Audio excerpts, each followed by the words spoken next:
Breaking news mga kababayan. Nako po, eto na naman. Si Ping Lacson na tropa ni Tito Soto. Ngayon po, meron daw VIP witness na ilalabas. Ito ang title, Senator Ping Lacson on ex-Rep Saldico and VIP witness. Interview on DCMM. Nako po mga kababayan. Ano na namang plano ito ni Ping Lacson? Sabi ng mga komento mga kababayan, matatawa ka. Itong si Lacson, ano na naman kayang script ang kanyang ginawa? Matapos mag-resign, matapos magtampo-tampuhan, eto bumalik. Meron na namang teleserye na magaganap. Ano na naman ang gagawin niyang pagtatakip? Nako, eto ang sinasabi ng mga komento dito. So ngayon po mga kababayan, panoorin po natin kung ano itong sinasabi na VIP witness. So ibig sabihin, galing sa kanila ito mga kababayan. Pero yung si Marin Gutesa, aba mga kababayan, pinapasugpi na talaga. Na pati si Marcoleta, binibira na tila dinidiscredit. So ngayon po, mga kababayan, ito na. Sino kaya ang VIP witness ni Senator Ping Lacson? Ito ba ay magbibigay linaw na magpapahumpay sa galit ng taong bayan? O ito na naman, ang VIP witness na paraan para na naman ilihis ang tunay na sitwasyon. Nako po mga kababayan, ito na po mga kababayan ko. Panoorin nyo, magagalit ba kayo o matutuwa kayo? Nako, Ping Lacson, ayusin mo ha. Matutuwa kami kung positive ito, pero pag negative, nako, mayayari ka na naman sa taong bayan dito. Na ho natin ang nagbabalik na chairperson ng Senate Blue Ribbon Committee, walang iba kundi si Senador Ping Lacson, Senate President Pro Tem. Senator Lacson, good morning o. Si Danny Buenafe sa programang Kabayan. Danny, magandang umaga sa ating lahat. Oo, maraming salamat Senator Ping. So for now, tuloy ba? Wala namang pagbabago. November 10, magkakaroon na ng resumption ng inyong sesyon at sigurado na magkakaroon ng plenary voting, nominal voting at ikaw ay iluluklok ulit, Blue Ribbon Committee. Walang pagbabago so far, Senator? So far, wala namang pagbabago. Okay. Yung last time nag-usap kami ni Senate President, ganun pa rin ang direksyon. Okay. And then November 14, ang alam namin ay yung resumption na ng hearing uli ng Blue Ribbon na pamumunuan nyo. At ang mga balita kasi, Senator Ping, yung meron daw kayong VIP na guest, ito bang tinutukoy nyo ay siguro pwede nyo sabihin, ito ba kaya si former Speaker Romualdez? Definitely hindi siya. Hindi siya? Although, okay. ang usapan namin ni Senate President, imbitahin namin siya through Speaker Bogie D. Okay. Of course, decision nila yon, dahil hindi naman namin siya pwedeng pwersahin na mag-attend. Mm-hmm. Ang purpose lang naman para mag-attend siya, i-refute niya.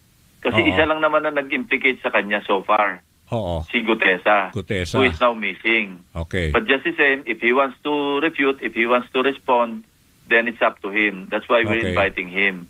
Okay.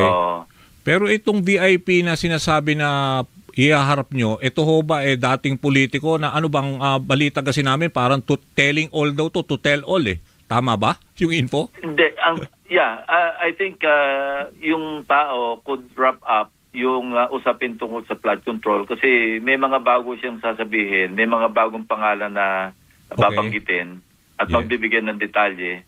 May mga ayon sa kanyang naitabi mga digital files, kung ano man yung kanyang mga pinanghahawakan. Kasi hindi ko naman tatanggapin kung say so, kung salita lang, wala naman backup na dokumento man lang.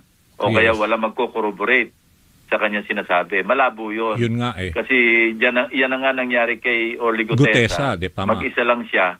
Kaya nga pinipilit kong ang sinasuggest ko isubpina doses tecum namin man lang yung security agency na nahinar nila doon sa construction site or yung contractor ng renovation ng bahay. Kasi critical para sa akin yon. Dahil kung mayroong lalabas sa logbook na may pumasok na mga ng convoy ng mga vehicle, Yes, oo. yung period na sinasabi ni Gutesa between, I think, December 2024 hanggang August 2025. Okay. So yun daw yung Paano mga kababayan kung sakali binura na po yung mga logbooks? Yung mga logs. Halimbawa, di ba, plate number, body number, ano yung karga nung sasakyan. Paano pag binura na ito? Di, sasabihin mo na naman, ay, peke yan si Gutesa. Talagang hindi credible. Ganun yung mangyayari mga kababayan, di ba? Ito yung yung mga komento ng mga tao na posibleng gawin ng mga kawatan na gagawin lahat para pagtakpan yung katotohanan dito. Hala ka, mga kababayan. Ito po kaya si Marcoleta talagang siya talaga yung credible dito at saka si Gutesa kasi isipin nyo, sabi ni Marcoleta po, hindi sa akin galing po ramdam talaga ni Senador Marcoleta yung sinseridad ng pagkatao ni Marines Gutesa dito, mga kababayan. Hindi nyo maikakaila yun, sabi niya. Siya ang the most aggressive and honest and credible guy na nagkonekta sa mga puzzle na hindi malutas-lutas. Siya lang talaga yung kumanta na feeling ko, sabi ni Marcoleta, na siya talaga ang the most honest guy sa ating lahat, sabi niya, na magbibigay hustisya sa nangyaring pagnanakaw na ito. Yan po ang nangyari mga kababayan. So ituloy pa natin ito. detail siya kay Saldico. Okay. So matibay yun. Pero kung sariling salita lang ni Orly Gutesa at siya lang, at yung pa nga, na-complicate pa noong resolution ng Manila RTC yung na-falsified na fortune signature ng notaryo publiko, medyo lumabo. Although, sinasabi ko pa rin, valid pa rin yung kanyang sinumpang salaysay. Yes. Kasi sinumpaan niya yon sa harap ng Blue Ribbon Committee. Oo, so bali, ang problema kasi kay Gutesa, wala pang kayong corroborative, di ba, na somehow susuporta sa kanya sinasabi. So in the absence of that, mukhang sabi nga rin ng lawyer din ng mga iba na naririnig ko, it will not stand in court, di ba? Tama ho, di ba? For now. Yes. Di ba mga kababayan, yung John Paul sa si Mark Tiksay, inilayo at itinakas na po. Nasa Chile daw, sabi ni Marcoleta. Ayon sa kanyang intelligence, binabantayan na at hindi na makalabas. Bakit naghahanap ka ngayon ng kasama ni Gutesa para sa corroborated? Kumbaga kasama niya sa pagsasalita niya. Bakit nung una pa lang na lumabas yung dalawa na itinanggi, hindi mo pinatawag? Di ba sinabi ni Marine Gutesa mga kababayan? Yan po yung sinasabi ni Marcoleta. Lahat ng mga binabanggit ko, hindi po galing sa bibig ko. Ito ay nire-rack lang natin na galing kay Marcoleta. Na yung si John Paul, saka yung si Mark Tiksay na kasama na sinabi ni Marine Gutesa sa pagdi-deliver ng mga basura na kwarta-kwarta na bilyon na nakalagay po sa bag na maleta, yun yung kasama niya. Pero nung ginawa ni Ping Lacson, hindi po niya pinatawag, hindi niya pinasugpina, hindi niya inimbitahan sa Blue Ribbon Committee. Wala nang nag-initiate na ipatawag si Gutesa para i-follow up. Bagkus ang ginawa nila, dinikdik nila, siniraan nila ang kredibilidad ni Marcoleta at saka ni Marine Gutesa kung ano-anong mga binibintang nilang panluloko, paninira, pati pirma, sinira, or pineke. Yun ang sabi ni Ping Lacson. So ngayon, ang point niya, walang kasama kasi si Gutesa. Hindi pwede. Mga kababayan, yan po yung mga ground si Marcoleta. Bakit? Tila ba pilit nilang tinatakpan at sinisira si Marine Gutesa? Bakit ngayon naghahanap ng kasama si Ping Lacson para merong backup na testimony laban po sa mga akusado na binintang or ikinanta ni Maring Gutesa. Wala na, nasa Europe na. Di ba mga kababayan? Yan po ang sabi ni Marcoleta, hindi ko sabi. Yes, hindi pwedeng stand alone. Okay. Marami naman pwedeng panggalingan ng corroboration eh. Oo. Pwedeng kasi tatandaan lang ko last time, yung kabi-break lang namin, session break, nagpahayag si Senator Bato de la Rosa na kung pwedeng isa lang yung isa sa mga binanggit ni Gutesa, either si Paul or yung si Mark. At saka yung Mark, yung dalawa. Nasaan na sila? Yeah, welcome. Mark yata. Sabi ko, welcome of course. Sinabi ko rin kay SP. Mas maganda yan para magkaalaman talaga kung may katotohanan yung sinabi ni Gutesa. Ngayon mga kababayan, sinasuggest si Ping Lacson ipatawag daw si Mark Tiksay at saka si John Paul na kasama ni Gutesa. Nasa Europe na. Paano mo ipapatawag ito? Paano mo siya iimbitahan? Pati yung si Saldico nandun na. Balita, binabantay ngayon dalawa, magkakasama na sila doon. Paano mo ngayon, paano ka kukuha ngayon ng backup na testimony? Na sinasabi mo na he cannot stand alone in court. Siya lang po kasi hindi siya pwedeng magtestigo. Kailangan may mga testimonya ng iba niyang kasama. Ngayon ka pa ipapatawag, samantalang nung nakaraan, pilit mong pinagtakpan. Yan pong sinasabi ni Marcoleta, mga kababayan, hindi galing sa atin at sa mga komento. Tila orchestrated na naman ang bagong VIP witness na ito. Sino ba ito? Ito yung sundan natin sa November 14, mga kababayan. Resume po ng Blue Ribbon Committee. Nako po, malupit na pasabog ito. Kailang, of late, nung kinumusta ni Senate President, si Senator Bato, hindi niya na raw makontak at ang kanyang balita pa nga, nakaalis na. Nag-join na kay ex-Congressman Saldico sa Europe. I don't know kung totoo yun o hindi. Although si Senator Marcoleta, sinasabi naman yung isa nasa Chile. So pagkagulo-gulo. So anyway, sinasabi na naman ni Ping Lacson ang gulo-gulo daw ni Bato at Marcoleta. Saan ba yung yung Chile, 'di ba Europe 'yon? O ano bang parte ng mundo 'yan, mga kababayan, yung Chile? Ito namang si Ping Lacson, basta galing kay Marcoleta, lagi mong sinisiraan si Marcoleta. Chile. South America ito. South America. Di ba mga kababayan? Siyempre, si Saldico nasa Europe. Yung isa nasa Chile. Siyempre, mababanggit na sa Europe or sa Chile. Ikaw, parang sinasabi mo, ang gulo-gulo ng dalawa. Yan po yung mga komento, mga kababayan. Check po natin Mas maganda yan para magkaalaman talaga kung may katotohanan yung sinabi ni Gutesa. Kailang, of late, nung kinumusta ni Senate President, si Senator Bato, hindi niya na raw makontak at ang kanyang balita pa nga, nakaalis na. Nag-join na kay ex-Congressman Saldico sa Europe. I don't know kung totoo yun o hindi. Although si Senator Marcoleta, sinasabi naman yung isa nasa Chile. So pagkagulo-gulo. So, anyway. Isipin mo, ang gulo-gulo na naman doon ni Marcoleta at ni Bato. Parang pinapalabas na naman ni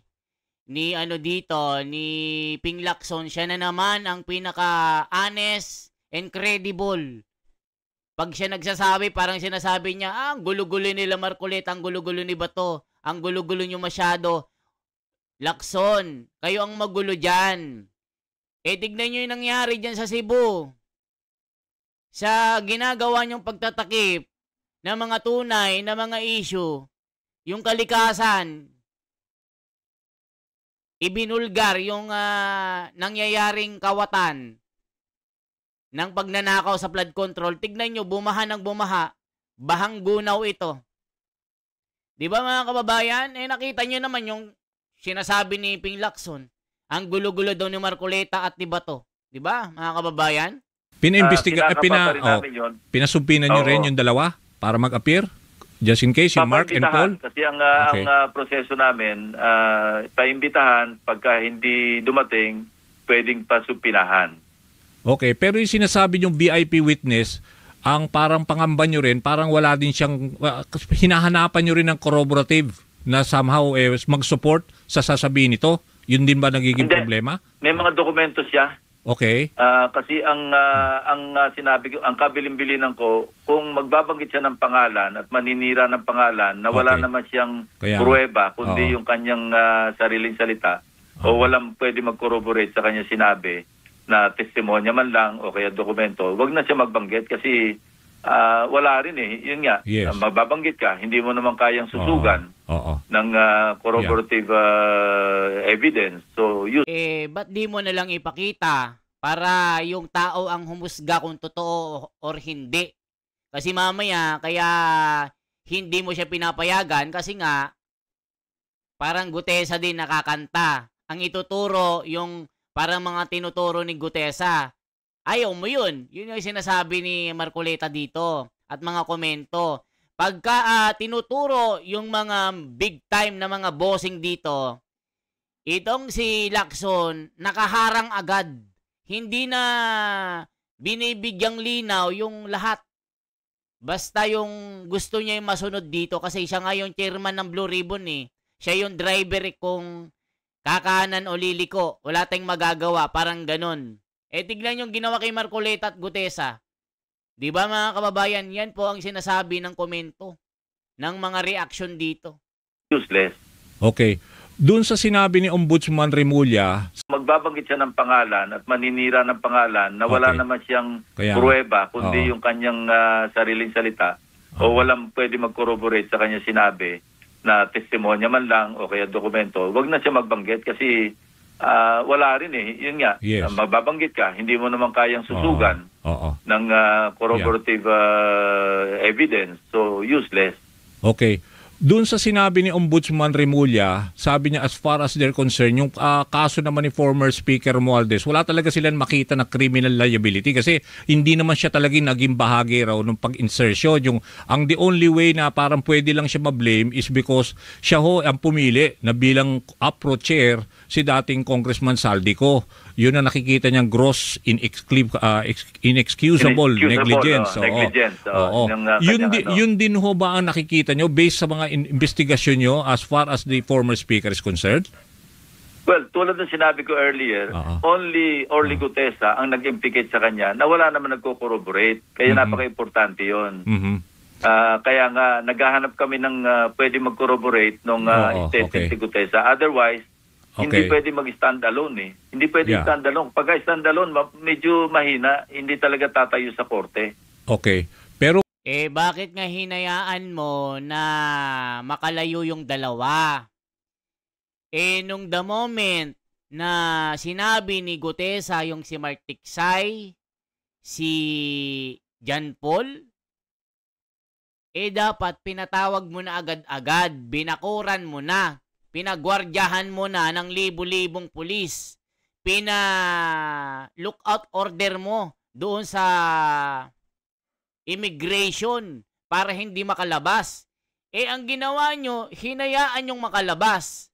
Tapos ngayon, sasabihin nyo si Gutesa, he cannot stand alone in court without the corroborated na ibang mga testimony. Kailangan niya ng kasama. Di ba mga kababayan? Alam na this. Ito yung komento. My wild guess doon sa BIP resource person is an initial ay 80. Ano yan? Anong 80 yan? Good morning. Keep up the good work. Si Cabral ba yan? Ala ka. Sabat ka ng sabat kasi kaya di mo makuha sinasabi. Ala ka. Good. Ay puro ito. Ang mga nagkokomento puro kampi kay Senator Ping Lacson. Alam na dis mga kababayan. Pagka si Ping Lacson, ayaw niya yung testimony or kinanta ng witness gaya ni Gutesa, hindi niya i-entertain. Pero pag tinuro, mga senador na Duterte allies, ang galing. Pag si Villanueva dinawit, ang galing. Si Jinggoy, ang galing. Si Chis, ang galing. Basta mga allies na mga Duterte, lalong-lalo na yung mga pumirma ng impeachment na no to impeachment. Abay, ang galing ng mga ito, mga kababayan. Anong masasabi nyo dito? Sa VIP witness na ito, ni Ping Lacson, isa na naman bang itong orchestrated na sasama sa kumpas ng kanyang kumpas ng kamay? Mga kababayan, ano masasabi nyo? Mag-comment po kayo mga kababayan. Suportahan natin si Senador Marcoleta sa kanyang mga ginagawa, sa kanyang pagtatanggol at pagbabalanse ng batas. At sana transparency and accountability ang kailangan para matukoy na ang kawatan na ito. Kung sino talaga mga mastermind na tinuturo. Kaya ang dami nang nagrarally ngayon. 16 to 18, malawak na rally ang magaganap. November 30, meron din. Naku po, milyon-milyon ito. Uukit sa libro ng kasaysayan ang ganap na ito. Kaya mga kababayan, anong masasabi nyo? Isang like, isang share po at isang subscribe. Salamat po. Ako si The Wonders Philippines. Mabuhay.